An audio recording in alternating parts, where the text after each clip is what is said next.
Nachádzame sa v priestoroch veľkej sály Liptovskej galérie Petra Michala Bohuňa, kde je aktuálne k dispozícii výstava výtvarníčky Kataríny Tekelovej-Blažovej Transformácia. Táto výstava vznikla pri príležitosti autorkynho životného jubilea a dokumentuje prevažne jej textilnú tvorbu. Okrem textilných diel sú dostupné na výstave a predstavené aj jej maľby, kresby, časť ilustračnej tvorby a zároveň si návštevníci budú môcť prezrieť zdigitalizované textilné realizácie v technike Artprotis, ktorá je špecifickým československým patentom. V podstate ja som od počiatku chcela byť maliarka. Aj chcem. Ale štúdium na Vysokej škole výtvarných umení u pána profesora Petra Matejku ma vlastne nasmerovalo aj na textil, pretože oddelenie sa vtedy vytvorilo s názvom Voľná maľba a gobelín. Vysoká škola výtvarných umení mala spoluprácu s Moravskou gobelínovou manufaktúrou, kde mohli absolventi realizovať svoj návrh.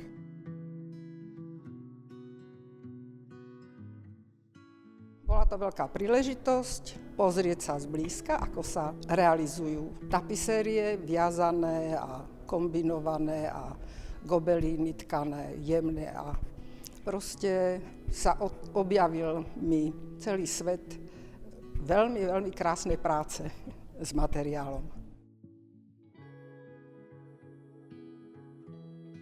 Vždy je dôležité aj doteraz a aj v dnešnej dobe sa myslím začína viac oceňovať znovu remeslo, pretože ovládať remeslo pomáha dobre zrealizovať a vytvoriť myšlienku, nápad.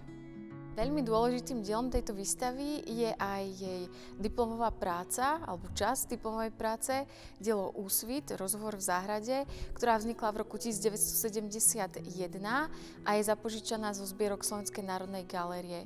Toto dielo, ako aj ostatné textilné diela autorky, ktoré vidíte alebo budete môcť vidieť na výstave, vznikli v Moravskej gobelínovej manufaktúre. Je to jeden príbeh ženy so starogréckým názvom Moira. Sleduje vlastne život od zrodu po zánik. Tieto diela majú možnosť aj dobre komunikovať s návštevníkmi, majú odstup potrebný, takže teším sa tomuto priestoru. Táto výstava nie je tradičná retrospektíva. Vyberáme diela, ktoré sú kľúčové pre autorkynu tvorbu, ako aj život. Najdôležitejším súborom je cyklus Moira. Ide o 11 veľkorozmerných tapisérií a gobelínov, ktoré autorka vytvorila v 90. rokoch a vlastne hlavnou inšpiráciou bola rýchlo vytvorená skica ženy v póze rodičky. Vždy som pracovala celý život v médiách dvoch, maľba a textil. V maľbe som pracovala hutne a razantne, potom sa to zmenilo a inou technikou, akrylom. Tie tapisérie si vyžadovali návrhy tak skôr také plošnejšie. Prvú som realizovala v škole zo silonových pančuch. Niekde odišla, niekto si ju privlastnil, takže ostal mi len návrh. A potom som tkala doma. Mala som továrenskú vlnu a keďže sme s mamičkou rozdvojovali tú vlnu doma, tak ona bola prašná a žiaľ Bohu, moje deti dostali alergiu. Čiže ja som úporne hľadala ateliéry, neurekom 6 som ich realizovala, pokiaľ máme výsledný, veľký.